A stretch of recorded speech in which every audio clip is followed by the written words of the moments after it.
ఖమ్మం నగరంలో తెలంగాణ రాష్ట్ర రోడ్డు రవాణా సంస్థ రీజనల్ మేనేజర్ కార్యాలయంలో రీజనల్ మేనేజర్ సి. చెంకన్నకు ఖమ్మం రీజియన్ అద్దె బస్సుల యాజమాన్య సంఘం ఆధ్వర్యంలో వినతిపత్రం శుక్రవారం అందజేశారు.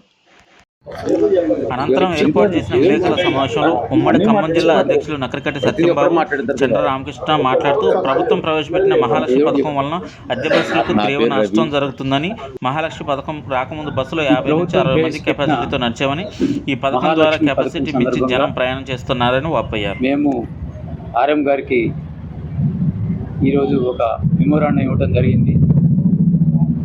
మేము ఈరోజు మీ ప్రెస్ మీట్ పెట్టిన కారణం ఏంటంటే, ప్రభుత్వం గత 9వ తారీఖు నుంచి మహాలక్ష్మి పథకం పెట్టడం జరిగింది. ఆ మహాలక్ష్మి పథకం వల్ల మేము తెలంగాణ రాష్ట్రంలో ఉన్న అద్దె బస్సు యజమానులందరం కూడా చాలా నష్టపోతున్నాం. దాని మీద మేము గత 13వ తారీఖు నాడు ఎండీ గారికి కూడా రిప్రజెంటేషన్ ఇవ్వడం జరిగింది. దాంట్లో మా యొక్క ఇబ్బందులన్నీ తెలియజేశాం. ముఖ్యంగా మహాలక్ష్మి పథకం ప్రవేశపెట్టడం వల్ల మా యొక్క అద్దె బస్సులకు ప్రయాణికులకు అధికంగా ఎక్కువ వలన దాదాపు ఇంతకుముందు 50 నుంచి, ముఖ్యంగా మాకు జరిగే ఇబ్బంది ఏంటంటే కేఎంపీలు అంటే కిలోమీటర్కి ఇన్ని కిలోమీటర్కి ఇంత డీజిల్ అని మాకు ఇస్తారు. ఆ కేఎంపీఎలు మాకు ఇంతకుముందు ఎక్స్ప్రెస్కి 5.43, పల్లెవేలుకి 5.4 ఇచ్చారు, తర్వాత 5.66 చేశారు. కానీ ఈ మహాలక్ష్మి పథకం పెట్టిన తర్వాత ఏ బస్సుకైనా సరే 4.5 కన్నా ఎక్కువ డీజిల్ మైలేజ్ వచ్చే పరిస్థితి లేదు. అంటే దాదాపు ఒక్కొక్క బస్కి ఒక నెలకు వచ్చేసరికి పర్ డే 8 to 10 లీటర్స్ తేడా వస్తుంది. అంటే ఆల్మోస్ట్ ఒక్క రోజుకి 800 నుంచి 1000 రూపాయలు తేడా వస్తుంది. అంటే దాదాపు మాకు ఒక నెలకి 30,000 రూపాయలు ఆర్థికంగా మేము డీజిల్లో నష్టపోతున్నాం. ఇంకోటి, ఇన్సూరెన్స్ పరంగా ఇన్సూరెన్స్ కంపెనీలు మాకేం చేస్తున్నాయంటే కెపాసిటీ వరకే మాకు ఇన్సూరెన్స్ అలౌ చేస్తారు. అయినా సరే ఇంతకుముందు కూడా కొంతమంది చెప్తున్నారు, యాక్సిడెంట్ జరిగినప్పుడు నానా రకాలుగా ఇబ్బంది పడుతున్నాం.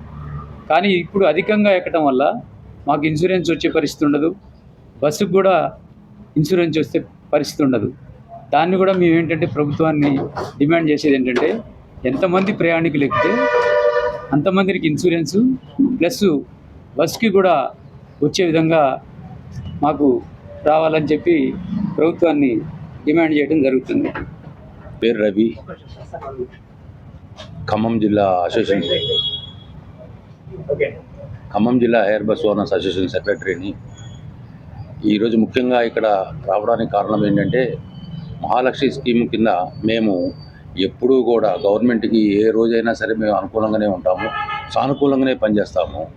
యాక్చువల్గా ఏంటంటే, ఈరోజు మాకు 55 మంది ఎక్కే బదులు 150 మంది ఎక్కుతున్నారు. పల్లె వెలుగుల్లో చాలా ఇబ్బంది పడుతున్నారు డ్రైవర్లు, ఓనర్లు అందరూ. ఆయిల్ రావట్లేదు, మెయిన్ ఆయిల్ ఒకటి. తర్వాత ఇంకోటి ముఖ్యంగా మేము చెప్పేది ఏంటంటే, ఇన్సూరెన్సు 55 మందికి 45 మందికి వాడు ఇచ్చేదానికి ఒకవేళ ఎక్కువ ఉంటే అది ఆర్టీసీని బేర్ చేయమంటున్నాం. మేము కాదు, ఇక ఆర్టీసీని బేర్ చేసుకోండి, లేదంటే 55 మందిని సిట్టింగ్ కెపాసిటీ ఎక్కియండి. ఈ ముఖ్య కారణాలు ఇవే ఉన్నవి. కాబట్టి మేము గవర్నమెంట్కి కరోనాలో కూడా మేము చాలా నష్టపోయి ఎంతోమంది ఓనర్లు చితికిపోయి బతికి ఎట్లా బస్సులు తిప్పుతున్నాము. కానీ ఇప్పుడు ఇది పెట్టారు, అయినా సరే మేము తిప్పుతున్నాము. కానీ మాకు రావాల్సిన న్యాయం చేకూర్చమని మేము మీ దృష్టి ద్వారా తెలియజేస్తున్నాం. Thank you.